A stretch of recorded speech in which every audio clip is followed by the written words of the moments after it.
Olá, meu nome é Mário Greco.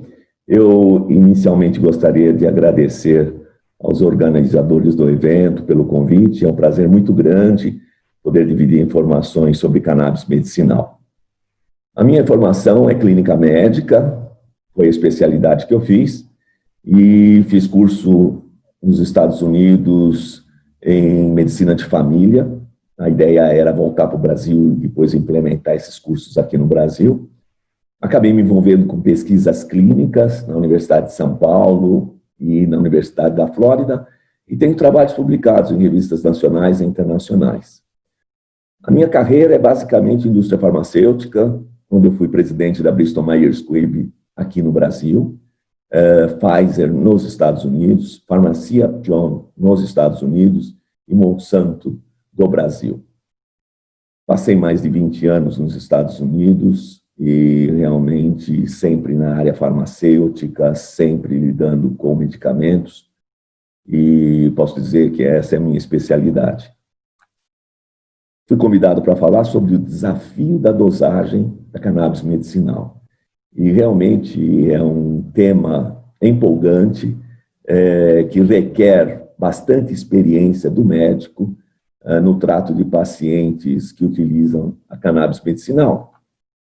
Eu vou falar um pouquinho sobre a parte de dosagem objetiva e também da subjetiva na parte final da apresentação. Rapidamente, um pouquinho sobre a história da cannabis. Ela tem sido cultivada para a produção de fibras há muito tempo, mais ou menos 4.000 anos antes de Cristo. A cannabis ruderalis, que é uma planta pequena, mas tem fibras extremamente fortes e resistentes, foi utilizada na fabricação de velas, de cordas, e as grandes navegações utilizavam muito a ruderalis para esse tipo de fibra. Posteriormente, em 2.900 anos antes de Cristo, o imperador chinês Shenneng, ele iniciou a utilização da cannabis em casos de dor de cabeça, anti-inflamatório e outras enfermidades. Então, comprovadamente, o início foi em aproximadamente 2.900 anos antes de Cristo. Na medicina ocidental foi introduzida pelo Dr. Oxenes em 1840, quando uma mãe desesperada procurou o Dr. Oxenes para tratar da filha dela, que estava tendo convulsões uma atrás da outra, uma média de 40 convulsões por dia. E depois de utilizar tudo que era possível, sem conseguir ajudar a paciente, ele resolveu dar algumas gotas de cannabis, quando ele observou que as crises praticamente desapareceram. Esse foi o primeiro relato, foi até publicado em revistas da época. No século XIX, século XX, era muito comum o uso da cannabis em medicamentos patenteados por grandes laboratórios. Isso era comum e era utilizado por uma série de coisas, até como energético, como complemento alimentar e em várias enfermidades. Na época, inclusive, a Rainha Vitória da Inglaterra utilizava nos casos de enxaqueca, que ela tinha crises sérias de enxaqueca. Nas décadas de 1920 e 1930, acabou sendo proibida nos Estados Unidos, classificada como droga perigosa, nível 1, junto com opioides e outras medicações que também eram utilizadas na época, mas faziam uso mais recreativo. Então, classificada dessa forma, não se podia fazer pesquisa. Os médicos que fizessem pesquisa, utilizassem a cannabis, poderiam ir presos, perder o CRM, e com isso as pesquisas na área medicinal acabaram realmente sendo prejudicadas tremendamente. Quando a gente fala em determinação da dose, são vários os fatores que estão envolvidos. A complexa farmacologia da canabinoides é um dos problemas na definição de dose. Por quê? Porque nós não estamos falando como uma monodroga. A indústria farmacêutica trabalha com monodrogas em uma determinada doença. A cannabis possui mais de 100 componentes químicos, a maioria deles com atividades terapêuticas e farmacológicas. Então, fica muito difícil, né, determinar a dose com tantas variáveis. Inclusive porque elas interagem entre elas. A gente sabe que o CBD e o THC, o canabidiol e o tetrahidrocannabinol, eles interagem, eles têm uma sinergia que muitas vezes é muito positiva e tem um efeito melhor do que utilizados separadamente. Isso é chamado de efeito comitiva, porque um medicamento, no caso o THC, quando dado junto com o CBD, ocorre uma diminuição dos efeitos psicoativos do THC. A genética do paciente, obviamente, influencia na determinação da dose, diferenças estruturais e funções dos receptores canabinoides presentes no nosso organismo também alteram, metabolismo do paciente, metabolismo individual e próprio metabolismo da cannabis, metabolizada a nível hepático, se tocou como P450, e alguns pacientes não metabolizam, e é por isso que algumas vezes, tratando uma determinada enfermidade, você não tem resposta terapêutica. E é um caso, são situações difíceis, mas quando se faz o teste farmacogenético, descobre-se que realmente o paciente não metaboliza, não transforma a cannabis administrada em ativo, então não vai ter função. O estágio e intensidade da enfermidade é importante também. Tratar uma enfermidade como uma doença de Parkinson no início é totalmente diferente de um paciente terminal. Peso, idade e sensibilidade do paciente a cannabis medicinal são outros fatores envolvidos na determinação da dose. Nós vamos falar bastante sobre titulação. E é importante, coloquei aqui a definição da titulação para deixar as coisas bem claras. Titulação é uma palavra utilizada em química que significa adição gradual de um reagente químico até a obtenção da reação química esperada. Um dos exames que era utilizado bastante, o exame de urina para determinação da glicose, era conseguir uma amostra da urina e um produto que era pingado e observar se mudava de cor ou não. Se mudava de cor, é porque tinha açúcar no sangue. Então, isso é uma titulação, esse é o significado. E nós vamos falar muito sobre isso, porque o tratamento com a cannabis medicinal é baseado em titulação. É fundamental isso daí. Vamos falar sobre dosagem, obviamente, e posologia da cannabis medicinal, que é e deve ser tratada individualmente, porque é um tratamento único, personalizado. Um paciente totalmente diferente de outro na resposta da cannabis medicinal. Como via de regra, isso é básico, a gente deve sempre começar com uma dose baixa e ir aumentando lentamente até se obter a resposta terapêutica desejada, ou seja, a janela terapêutica. E o start low and go slow é fundamental, está extremamente associado à cannabis medicinal.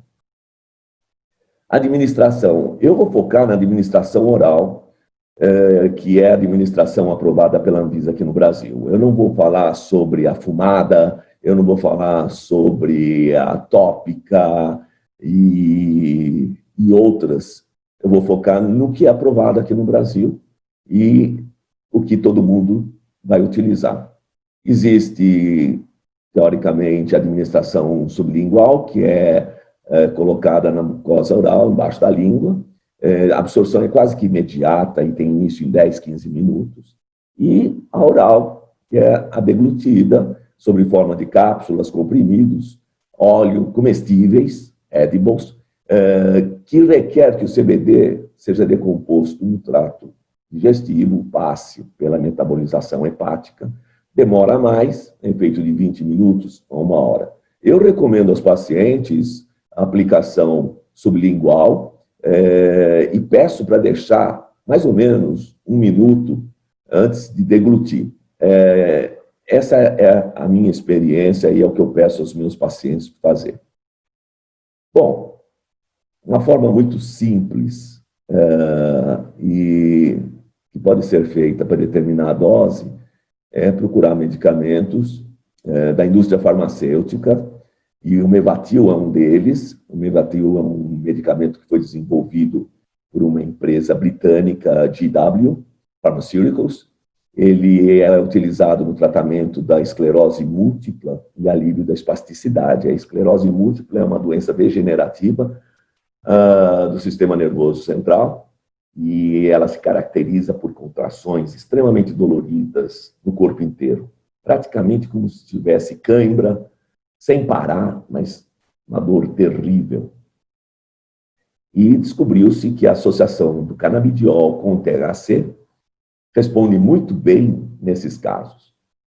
É lógico que a indústria farmacêutica, quando lança um produto como esse, tem que fazer vários estudos científicos e vários estudos com dose, com inúmeros pacientes e trabalhos feitos com estudos duplo cego, controlado, randomizado, que são um padrão ouro do FDA e da própria Anvisa. No caso aqui, a dose inicial é uma dose, é um puff, que é utilizado, então, por via oral. O spray vai na bochecha. Tem uma dose aproximada de 2,7 miligramas de THC e 2,5 miligramas de CBD. Uma aplicação única, uma pulverização única. Pode-se chegar até 16, que é o máximo. Aí nós estamos falando em 43,2 miligramas e 40 miligramas de CBD. E o cuidado que tem que se ter com esse produto é que a concentração de THC é alta. Pode haver efeitos psicóticos, pode haver efeitos colaterais. Por isso que se recomenda sempre ser administrado à noite antes de dormir, para minimizar os efeitos colaterais. A GW, ela nos ajuda bastante explicando como utilizar esse produto em termos de pulverizações. Normalmente, como eu falei, é melhor dar à noite, antes de deitar. Começa com uma dose e vê a resposta do paciente no dia seguinte. Repete outra vez, nós estamos fazendo titulação de dose aqui.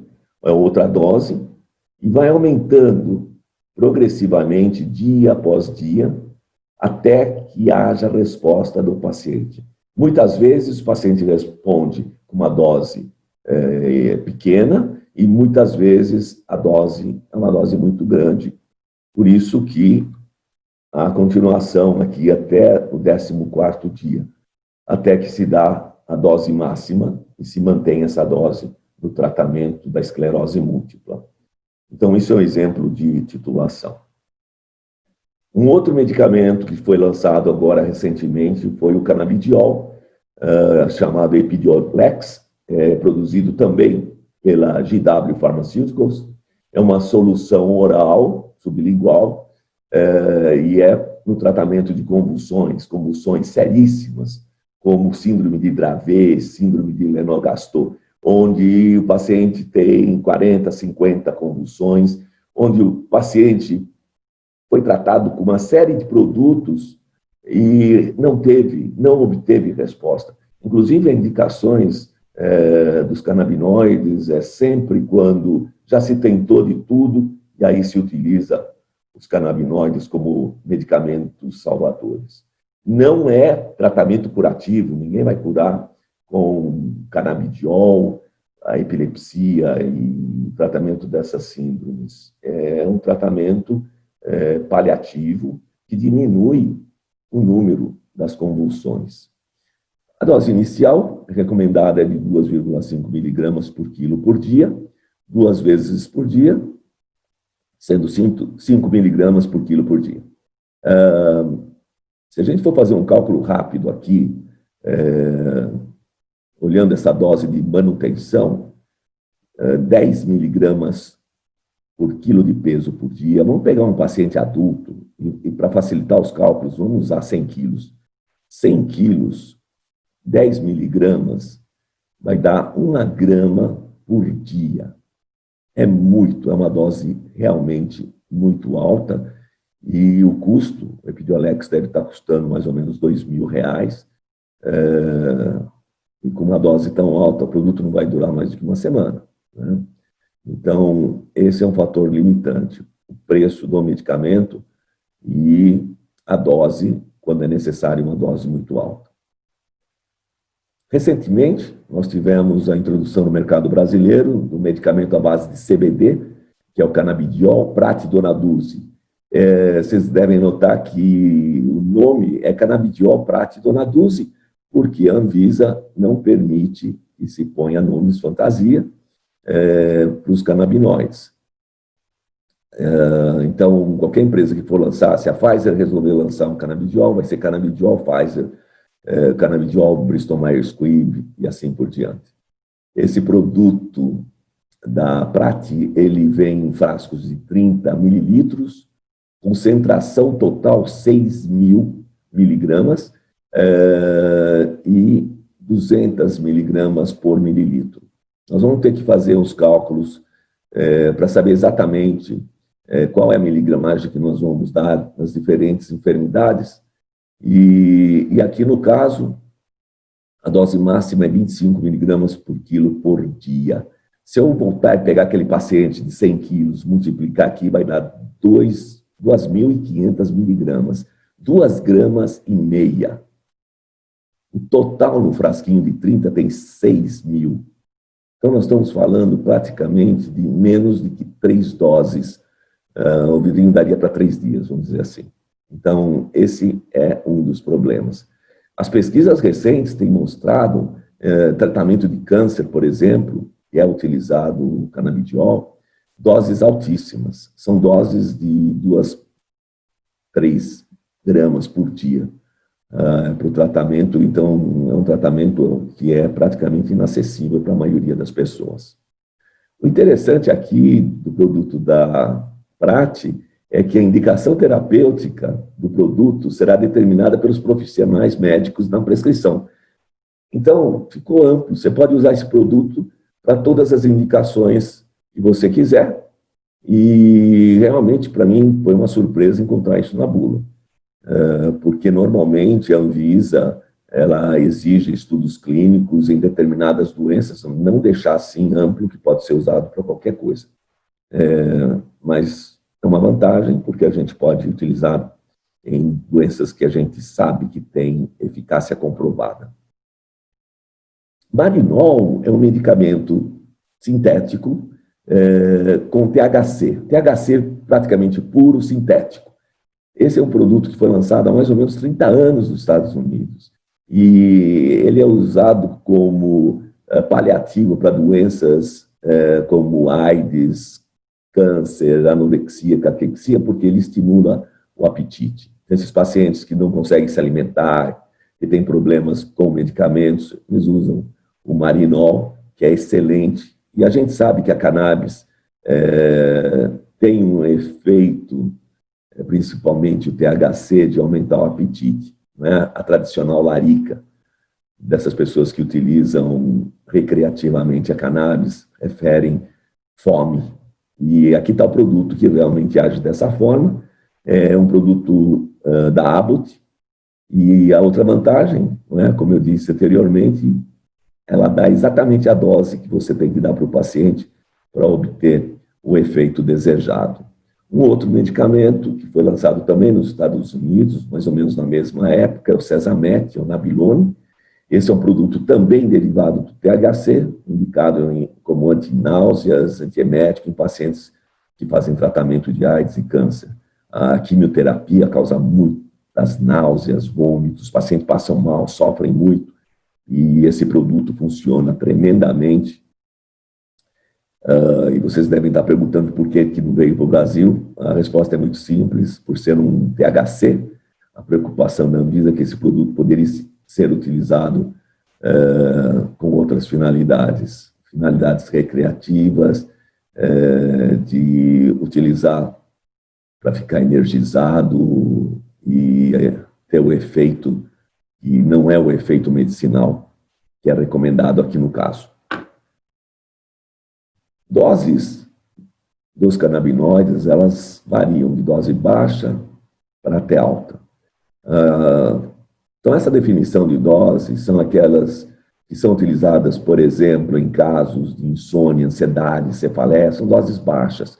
São enfermidades que não são muito graves e que com uma dose baixa você consegue muito bem controlar essas doenças. Dose média varia de 30 a 100 miligramas, já são doenças que requerem um certo controle, uma dose maior, como é o caso da fibromialgia, depressão, artrite, autismo, enxaquecas. E doses altas, como eu já falei, são aquelas que variam de 100 a 2.000. Esse 2.000 miligramas também está mudando, cada vez está aumentando, e são eficazes em casos de câncer. E aqui não tratamento paliativo, mas câncer mesmo. Epilepsia, síndromes epiléticas, hepatite e outras condições graves. Canabidiol tem uma série de efeitos. Pode ser tratado, vamos dizer, em várias condições, utilizar o CBD para diversos tipos de doença. Por exemplo, no tratamento da dor crônica, como analgésico, como antiemético, antiepilético, e aí tem uma relação imensa. Como que vai ser feita a posologia e a dosologia se esses produtos não foram lançados pela indústria farmacêutica, se não tem uma comprovação científica muito grande que é necessária para conseguir aprovação.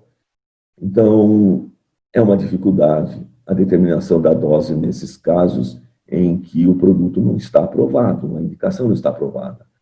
Os efeitos do THC também, analgésico, antineoplásico, tratamento de câncer, anti-inflamatório, tudo isso foram feitos estudos, mas não foram feitos estudos suficientes para obterem aprovação para todas essas doenças que o THC pode ajudar. E a combinação CBD-THC, que hoje já tem produtos que vocês sabem, Mevatil, por exemplo, que eu já falei, pode ser utilizado em várias doenças, como na ansiedade, como espasticidade, estimulante do apetite, neuroprotetor e outras. Quando eu tenho uma determinada doença, por exemplo, como é o caso da doença de Parkinson, e que não tem onde olhar, não tem bula para a doença de Parkinson, eu procuro os trabalhos científicos que tenham sido feitos e as sugestões dos autores com os resultados que eles obtêm de dose. Esse estudo do Dr. Miller, do British Journal of Clinical Pharmacology, feito em 2019, recente, é uma revisão sistemática da dose de canabidiol em pacientes com diversas enfermidades. Então, o que o Dr. Miller fez, ele selecionou 1.038 artigos que estavam relacionados a doses, de uma forma geral. Selecionou desses 35 estudos que estavam dentro dos critérios de inclusão, porque ele estava procurando saber qual é a dose que é utilizada nas diferentes enfermidades. 23 estudos reportaram uma melhora significativa dos sintomas psicóticos, ansiedade, convulsão, com doses que variam de 1 miligrama a 50 miligramas por quilo por dia. A epilepsia foi, sem dúvida, a dose mais estudada, e ele recomenda uma média de 15 miligramas por quilo por dia. Todos esses casos, CBD foi extremamente bem tolerado. Observou-se também que doses mais altas obtiveram melhores resultados que as doses mais baixas. Mas isso não é regra geral, e eu vou explicar por que não é regra geral. Então, baseado nesses artigos, foi desenvolvido uma tabela para a utilização do CBD em pacientes adultos, ou seja, aqueles que pesam mais de 45 quilos. E aqui voltamos a falar em titulação. Primeiro, vamos começar com uma dose baixa e vamos aumentar até encontrar a resposta terapêutica. Neste caso, a recomendação é iniciar com 50 miligramas de CBD, na primeira semana. Alguns médicos, eles utilizam durante uma semana e aumenta já na semana seguinte. Outros que querem ter um pouco mais de segurança e evitar problemas como efeitos colaterais, utilizam durante 2 semanas. Então, eu começo o tratamento de um paciente, por exemplo, com ansiedade, inicio com 50 miligramas, dividido, posso dar em 2 vezes ao dia, total de 50 miligramas, e vou aumentando semanalmente, ou de 2 em 2 semanas, até chegar a uns 200 miligramas, e obter uma resposta terapêutica. Não é recomendável passar muito das 200 miligramas. Em crianças, uso pediátrico, e quando o peso é menor que 45 quilos, mesmo processo. Eu começo com uma dose pequena, 15 miligramas. Preferencialmente, eu divido em 2 de 7,5. Posso dar até 3 vezes, 5 miligramas, 3 vezes, e vou aumentando semanalmente ou a cada 2 semanas, até atingir uma dose de 90 miligramas na 7ª, 9ª semana. Então, esse é o tratamento recomendado, baseado em estudos científicos, em revisões científicas, coisa muito séria e que nos ajuda bastante no cálculo da dose do paciente.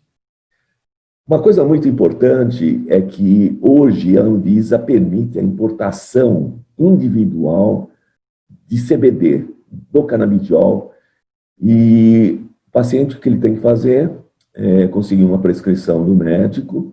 Essa prescrição é enviada para a Anvisa autoriza a importação, o produto é importado. Os pacientes normalmente entram nos websites das empresas que oferecem esse tipo de produto. Existem empresas no Brasil, como a Dr. Cannabis, que ajuda os pacientes a conseguirem o medicamento, a conseguirem a aprovação da Anvisa. E, normalmente, varia bastante a quantidade de frascos, praticamente. Então, eu tenho um produto, eu vou fazer uma importação e decido por um produto que tem 100 mililitros e a concentração é de 10 mil. Vamos acompanhar aqui do lado direito, talvez do lado esquerdo de vocês, mas vermelho. Então, normalmente, vem um frasco de 100 mililitros, mas pode vir de 50, de 10. Esse frasco de 100 mililitros, ele tem uma concentração de 10 mil miligramas no frasco de 100. Isso significa que, em termos de 1 mililitro, ele tem 100 miligramas. Por que é importante saber? Porque, normalmente, a gente, na maioria dos pacientes, utiliza os marcadores que vêm no conta-gotas, que variam de 0,25, 0,5, 1 mililitro. Mas eu tenho que saber exatamente qual é a concentração que eu tenho em 1 mililitro. E, muitas vezes, eu tenho que saber qual que é a concentração em uma gota. E aí eu tenho que fazer o cálculo. E tenho que fazer o cálculo, saber, naquele doseador de conta-gotas, quantas gotas 1 mililitro significa. E varia. Tem empresas que têm 30 gotas em 1 mililitro, 40, 10 gotas. Então, esse cálculo é extremamente importante e eu vou voltar, quando eu vou falar em algumas doenças e enfermidades que necessitam, por exemplo, 1 gota, 2 gotas. E é importante saber. Aqui vocês vejam que uma concentração de CBD em 1 gota, dependendo da quantidade de canabidiol no frasco, 1 gota pode ter 0,5 miligramas até 5 miligramas, 10 vezes mais. Então, é extremamente importante calcular a dose até o ponto de 1 gota, para ter garantia que está sendo dado a dose correta para esses pacientes. Justin Cook, recentemente, ele publicou essa tabela. E essa tabela é baseada no peso, como que se dá o CBD baseado no peso. E que é interessante e que facilita muito, eu tenho utilizado essa tabela também, peso do paciente, por exemplo, 50 quilos, 60 até 110. Pode ser utilizada uma dose baixa, uma dose média, uma dose alta, dependendo da enfermidade. Então, se você tem um paciente de 70 quilos, e você quer começar com uma dose, vamos dizer assim, baixa, você dá 15, começa com 15 miligramas e vai aumentando a dose até obter a resposta terapêutica. Se é uma doença um pouco mais grave, depressão, eu posso começar nesse paciente de 70 quilos com a dose de 45 miligramas. E se for casos mais sérios, mais graves, eu inicio com 90 miligramas e vou aumentando essa dose, vou titulando essa dose até encontrar a janela terapêutica. Realmente essa tabela é muito útil, facilita bastante. Existem cálculos que podem ser feitos com o peso do paciente, mas complica um pouquinho mais. Eu acho a utilização dessa tabela muito prática, muito útil, e é uma coisa que eu tenho usado com meus pacientes. Vou falar para vocês um pouquinho também de uma experiência que eu tive com um paciente de dor crônica. Sem dúvida nenhuma, a maioria dos pacientes procuram os médicos devido à dor crônica. E essa dor crônica, nos Estados Unidos, tem sido causa de muitos pacientes utilizarem opioides, porque a dor não passa com quase nada e acabam exagerando na dose do opioide, utilizam overdoses e fazem problemas respiratórios, bloqueio da respiração e morte. Hoje, uma das principais causas de morte nos Estados Unidos é a utilização de produtos como esse.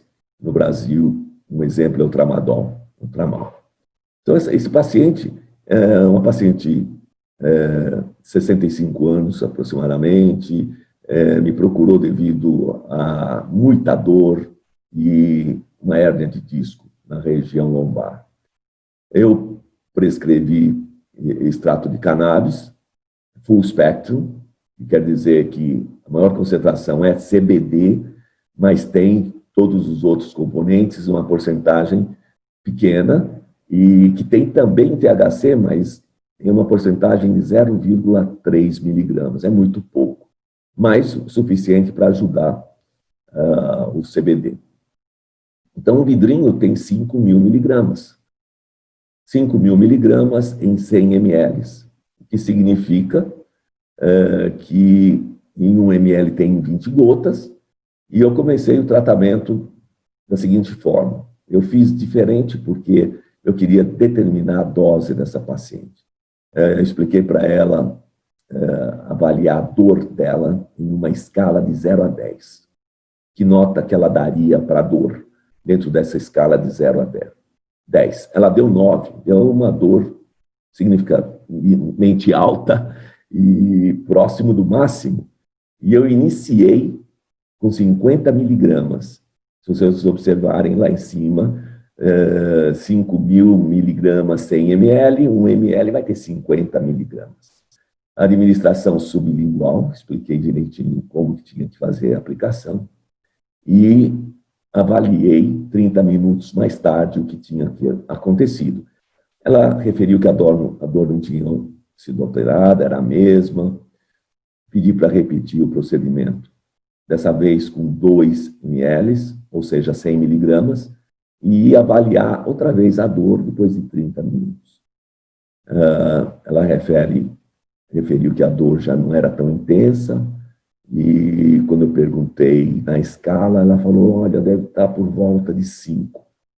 Isso já me deixou bastante contente, porque ela estava tendo resposta, uma resposta até agora até satisfatória.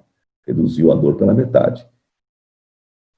Bom, mas ainda estava com dor, e tentamos uma dose mais. Agora 3 ml, 150 miligramas. E depois de 30 minutos, avaliamos outra vez. E aí ela referiu, realmente, tinha melhorado bastante, e que estava na escala de dor 2, praticamente próximo, sem dor. Bom, eu falei, respondendo tão bem, vamos aumentar um pouco mais, vamos dar mais uma dose para tentar eliminar a dor por completo. E administrou 4 ml, 200 miligramas sublingual. E após 30 minutos, Qual não foi a minha surpresa? Ela referiu que a dor voltou ao nível 5 na escala de dor. Então, a conclusão aqui foi a seguinte: o máximo benefício obtido foi a redução de dor de 9 para 2, conseguido com a dose de 150 miligramas. Então, o que acontece aqui? É uma coisa que acontece frequentemente. Por isso, a titulação é importante começar com uma dose pequena. Ela apresentou aqui um quadro que, quando a dose aumentou muito, ela não teve mais a resposta. Isso é muito comum, apresentar essa curva de U invertido, onde você aumenta, vai tendo resposta, mas quando você passou de um determinado limite, ela já não responde tão bem. Então, doses pequenas, menores, às vezes são suficientes. Por isso que tem que fazer uma titulação muito bem feita e com bastante cuidado. Síndrome das pernas inquietas. Eu vou dividir com vocês uma mensagem que eu recebi recentemente, ontem, de um paciente meu. Fala, doutor, tudo bem? Bom dia. Eu queria te passar o feedback de ontem à noite, tá? Que eu já realmente senti, assim, coisas incríveis. Um exemplo é, eu senti um relaxamento absurdo no corpo todo. Eu não bati perna em nenhum momento. Eu fico, às vezes, com os dedos do pé, fazendo movimentos com os dedos do pé. Não tive nenhum tipo de movimento. A musculatura da face, o masseter, que às vezes eu tenho até dor de tanto travar, não tive travamento algum em nenhum momento. Eu até babei. Foi até engraçado, eu acordei com o rosto molhado de babar. Eu dormi profundamente, doutor. Foi realmente incrível, foi uma noite maravilhosa.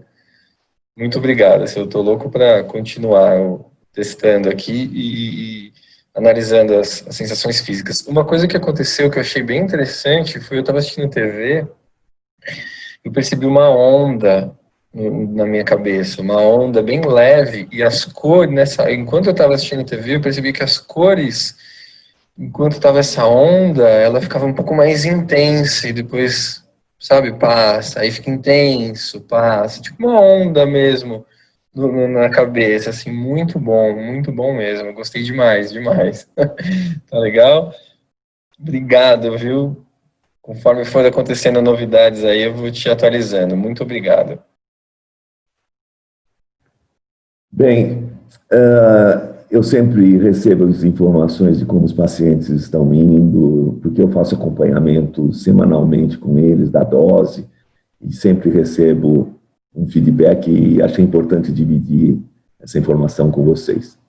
Queria mostrar aqui um outro estudo feito pelo Dr. Kripa, da Universidade de Ribeirão Preto, Brasil, em associação com o professor Rafael Michulan. O professor Rafael Michulan é o que sintetizou o canabidiol e o THC. Ele é da Universidade de Israel e realmente é o maior nome em termos de cannabis medicinal. Nesse estudo, 57 indivíduos saudáveis receberam doses de CBD, 150, 300, 600, comparado com placebo. Aqui foi feito um estudo duplo cego, randomizado, e o objetivo desse estudo era comparar os efeitos agudos dessas doses. Então, está se utilizando agora doses agudas, e nesse caso, era para ansiedade. Existe um teste, SPST, Simulated Public Speaking Test, que é um método conhecido para induzir ansiedade. Mais ou menos o que eles fazem é o seguinte: pegam um paciente e falam, olha, você vai ter que fazer uma apresentação. Né? Apresentação em público, provavelmente, é uma das causas que causa mais ansiedade em todo o mundo. Até dizem que depois de morte em família é a segunda causa de ansiedade.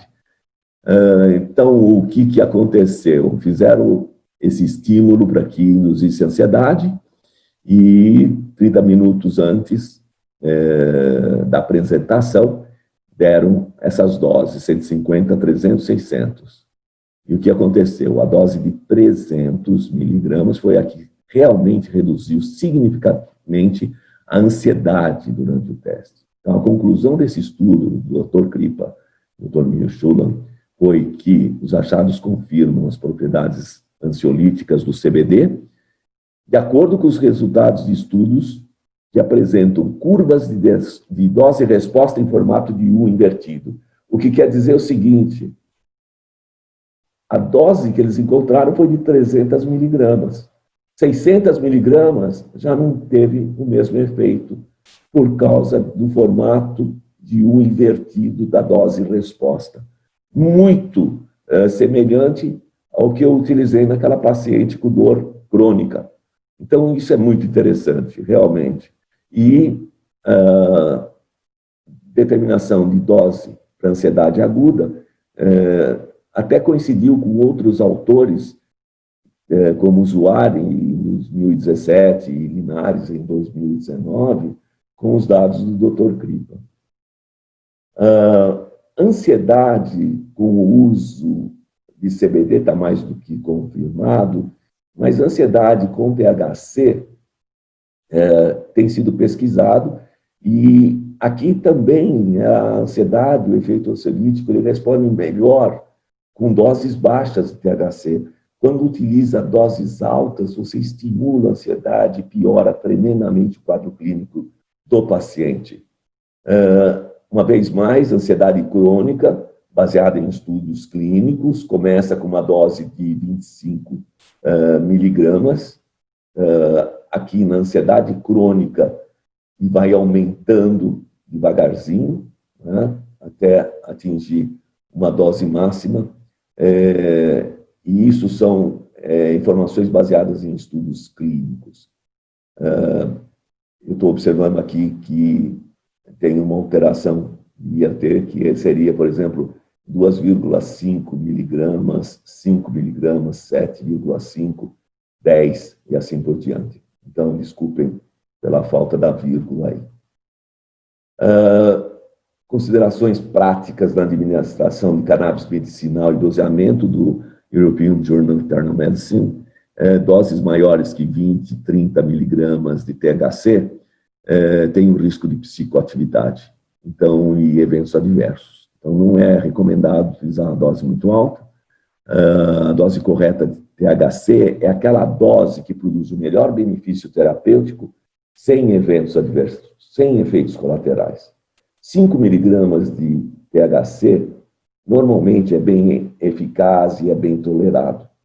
E 10 miligramas de THC já produz um intenso efeito e pode ser muito para alguns pacientes que não estão procurando ficar energizado, ter aquele high, que alguns que usam como efeito recreativo procuram. Titulação de THC, então, mais ou menos, começa com uma dose de 5 miligramas por dia e vai aumentando gradativamente até o máximo de 30 miligramas. Essa é a orientação. Mais conservador, começando com 2,5 miligramas de THC e aumentando de 2 em 2 dias, não ultrapassar a dose máxima de 20 miligramas.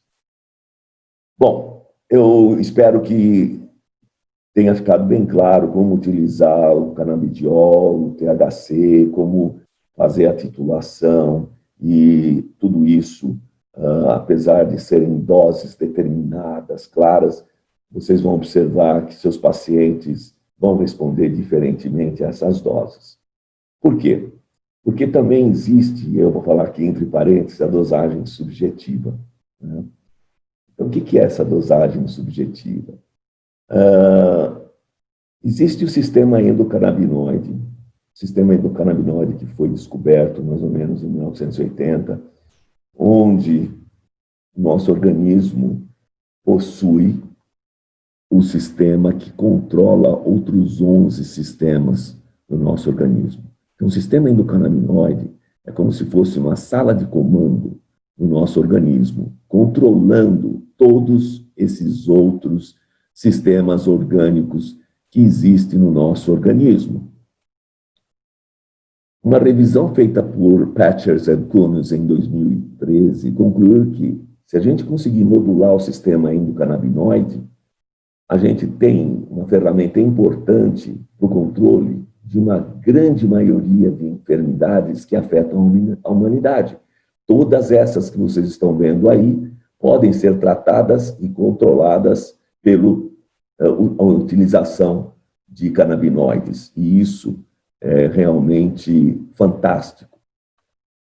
O sistema endocannabinoide, como o nome diz, endo, dentro do nosso organismo, ele é composto por receptores canabinoides, CB1 e CB2. Esses receptores estão distribuídos em todo o corpo humano. O receptor CB1 tem uma concentração maior no cérebro, o CB2 maior em todo o corpo. O CB1 ele tem uma ação mais cerebral, age mais no sistema nervoso central, daí tratamento de epilepsia, autismo, Parkinson, Alzheimer, está mais relacionado com o receptor CB1. O CB2 ele tem ação anti-inflamatória, tem ação de melhorar a imunidade dos pacientes. Tanto que até agora já recebi algumas informações que os pacientes estão utilizando a cannabis medicinal com outros medicamentos que estão sendo utilizados para o coronavírus. Então, por quê? Porque tem essa ação no sistema imune. Então, basicamente, o que nós temos? Nós temos receptores canabinoides que são influenciados pelos fitocannabinoides, como o THC e CBD. Mas nós produzimos internamente também canabinoides. Então, quando a gente fala, aquele cara fuma maconha, né? Não pode esquecer que nosso organismo também produz uma maconha interna, que é a anandamida e o 2-AG. Então, isso é feito em termos de controle. Interessante que essa descoberta foi feita pelo Dr. Michula, da Universidade de Israel, e pesquisando os canabinoides, inicialmente eles descobriram os receptores. Então, descobriram os receptores e a pergunta que eles fizeram foi, mas esses receptores são estimulados pelo THC e o CBD, que nós já descobrimos. Mas deve existir uma substância interna que é produzida também. E dito e feito, alguns anos mais tarde, descobriram a anandamida, que ficou batizada pelo nome de molécula da felicidade, porque Ananda vem do sânscrito e significa felicidade, e o 2-AG, que se assemelha muito ao CBD. Então, a descoberta desse sistema foi fundamental e que transformou totalmente a medicina em termos de procura de novos medicamentos e controle do sistema endocannabinoide. Como eu falei, a anandamida é a molécula da felicidade, e ela age, é produzida internamente e tem a capacidade de liberar e controlar o sistema de dopamina no nosso organismo, bem como o sistema de endorfinas também. Então, essa é a molécula da felicidade, é um neurotransmissor que nos faz feliz. Interessante que, em 2006, o laboratório Sanofi Aventis lançou um produto chamado Acomplia, que é o Rimonabanto, no mercado mundial. Esse produto, ele bloqueia os receptores CB1, exatamente aqueles que a anandamida estimula. Então, o bloqueio do receptor CB1, ele foi muito eficaz, porque esse produto tinha uma afinidade pelos receptores CB1 1000 vezes maior que os receptores CB2. E, se vocês pensarem, o estímulo, e eu falei sobre isso, que o THC ele pode estimular os receptores e o paciente sentir fome, os pesquisadores aqui do Acomplia acharam que se bloqueasse aquele receptor, o paciente ia perder o apetite, ia ficar sem fome. E, de fato, foi um medicamento super eficaz nos estudos clínicos iniciais. Ele diminuía o peso, reduzia a obesidade e fazia o afinamento da cintura. A gente sabe que a cintura abdominal tem um fator de risco importante em relação à mortalidade. A revista Lancet, uma das mais prestigiadas do mundo, publicou um trabalho que era chamado Crescendo, com 18.695 pacientes em 42 países, e a duração aproximada seria de 33 meses. O que aconteceu? Os efeitos colaterais começaram a surgir. Depressão e ansiedade, pensamentos suicidas, numa grande parte desses pacientes. E aí, casos de suicídio. Sem dúvida nenhuma, retiraram do mercado esse produto, que tinha tudo para ser um grande sucesso. Então, o que aconteceu? A hora que se bloqueou os receptores CB1, que eram os receptores que a anandamida estimulava, o paciente passou a perder interesse na vida, passou a ficar deprimido. Então, isso prova realmente a importância do sistema endocannabinoide, a importância dos receptores, e comprova que a anandamida realmente tem um fator importante no tratamento de pessoas com depressão e de ansiedade. Vou falar um pouquinho rápido aqui sobre o efeito placebo, o efeito nocebo. E eu acho essa frase do Buda espetacular. Todo homem, toda mulher é o arquiteto da sua própria cura e do seu próprio destino. Não tenho a menor dúvida. Todos os estudos sérios são randomizados, feitos duplo cego e controlados por placebo. Esses são os estudos mais importantes, padrão ouro do FDA. Quase aquele padrão FIFA, né? Estádio padrão FIFA. Aqui é padrão ouro, FDA e Anvisa. Então, um estudo randomizado é aquele que os pacientes, por exemplo, vou selecionar 100 pacientes para fazer um estudo clínico, divido 50-50, vou dar um medicamento para testar a eficácia desse medicamento e vou dar um placebo que não tem ação nenhuma, é um produto inerte, entre aspas. 50 pacientes recebem o medicamento e outros 50 recebem o placebo.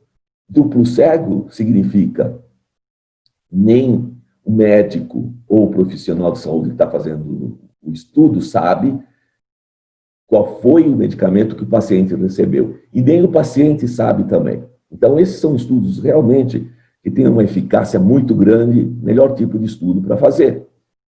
Só que nós definimos efeito placebo como uma substância inerte para o controle de uma experiência.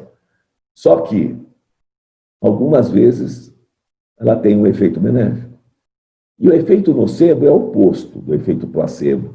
Ele pode desencadear experiências que não sejam positivas, como efeitos colaterais. E isso normalmente está associado com algumas experiências negativas que esse paciente realmente teve no passado. Eu gostaria de dar um exemplo aqui de uma pesquisa que foi feita usando um creme protetor solar, placebo e o medicamento que estava sendo testado. E o que aconteceu nessa pesquisa é que o placebo obteve resultados melhores em termos de proteção solar do que o outro medicamento. E isso não é uma novidade, realmente não é uma novidade. O depoimento da doutora Jennifer Martin, que é diretora do Centro Australiano de Pesquisas Canabinoides, ela diz que estudar a cannabis medicinal é difícil, particularmente em condições complexas, como é o caso da dor crônica. Os pacientes podem referir melhora com a mesma dor. Em estudos comparados com placebo, 30% a 50% dos pacientes do grupo placebo relataram melhora. Eu já fiz vários estudos duplo cego, onde o uso de anti-inflamatório, Celebrex, foi um deles, onde os pacientes respondiam, às vezes, melhor do que o próprio medicamento. Então, como é que explica uma situação dessa? Bom, em média geral, em estudos clínicos feitos, os placebos podem ter uma resposta de 30% até 70% de resposta positiva. E o efeito nocebo, que é o efeito que causa expectativas negativas, Um em 4 pacientes pode apresentar efeito nocebo. Quer dizer o seguinte, que 25% dos pacientes que participaram do estudo clínico, tomando um placebo que não tinha nenhum efeito, apresentaram efeitos colaterais, muitas vezes semelhante àqueles que estavam usando o medicamento, como diarreia, febre, tosse. Isso realmente é impressionante. Como é que se explica um medicamento que, teoricamente, não tem nada dentro, é uma pílula de farinha, por exemplo, como é que pode dar resultado positivo? E pior ainda, como é que pode ter efeitos colaterais? Mas isso existe, existe. O atenolol é um beta-bloqueador utilizado para hipertensão arterial, para ansiedade, e ele tem um problema, ele causa disfunção erétil, ele causa impotência. Quando o médico prescrevia o atenolol e dizia para os pacientes, olha, esse produto aqui pode causar disfunção erétil, 31% dos pacientes, quando voltavam, diziam, doutor, o senhor sabe, eu tive disfunção erétil. E aqueles pacientes que o médico não alertava, não falava nada, 15% somente referiam a disfunção erétil. Então, nesse caso, era o que realmente causava, mas não 31%. Isso quer dizer, a forma com que a gente fala as coisas para os pacientes tem que tomar muito cuidado. Por quê? Porque pode ser influenciado e causar efeitos colaterais. Um outro exemplo, um teste foi feito com injeção peridural. Pacientes grávidas que iam dar à luz. O anestesista chegava e falava, olha, você vai sentir uma picada nas costas, é uma picada como se fosse uma ferroada de abelha. Mas isso é importante porque eu tenho que fazer anestesia. Um outro anestesista dizia o seguinte, eu vou fazer a aplicação da anestesia e a senhora não vai sentir dor durante o parto. Após o parto, essas pacientes eram interrogadas outra vez, e aquelas em que o anestesista tinha dito da ferroada da abelha, elas diziam que tinham sentido muita dor durante a anestesia, uma dor quase insuportável. E as outras em que o anestesista não enfatizou o problema da picada, não tinham dor. Então, a importância aqui de neurolinguística, da forma com que o médico transmite uma informação é extremamente importante. Uma coisa eu posso garantir, quando o paciente tem efeito colateral, ele sempre refere o efeito colateral, quer seja alertado pelo médico ou não. Uma outra coisa importante, Dr. Russo, um médico importante em estudo de canabinoide, descobriu que existe uma síndrome da deficiência de endocannabinoides. Pode-se determinar na corrente sanguínea se está faltando ou não canabinoides produzidos internamente. Então, como tratar? É com reposição de canabinoides. Né? O pensamento altera a fisiologia do corpo. Eu tenho certeza absoluta disso. Eu vou dar um exemplo.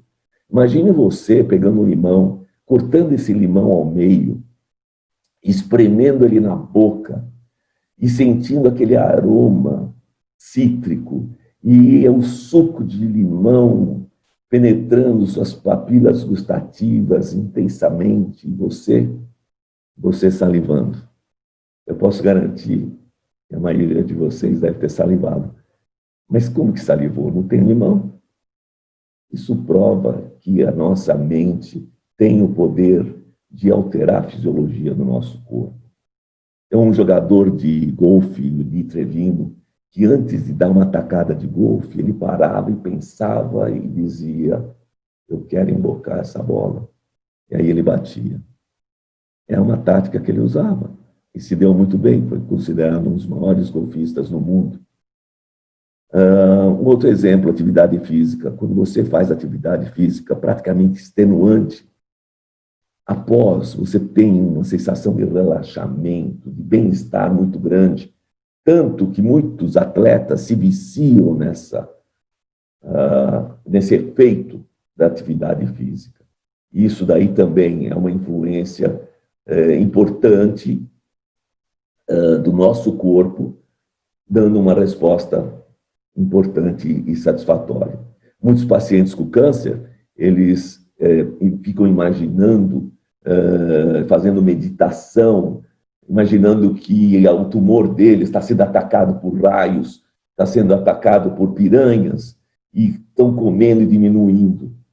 E olha, muitos pacientes com câncer tiveram cura, simplesmente por serem positivos e por fazerem esse pensamento mental. Então, é importante ressaltar os efeitos benéficos e não os eventos adversos. É importante, como paciente, falar em coisas positivas e não ressaltar efeitos colaterais.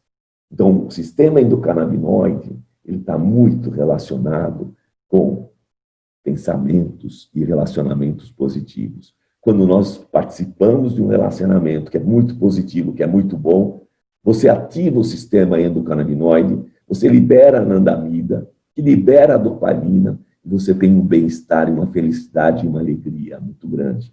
E o sistema endocannabinoide vai te recompensar por ter bons relacionamentos.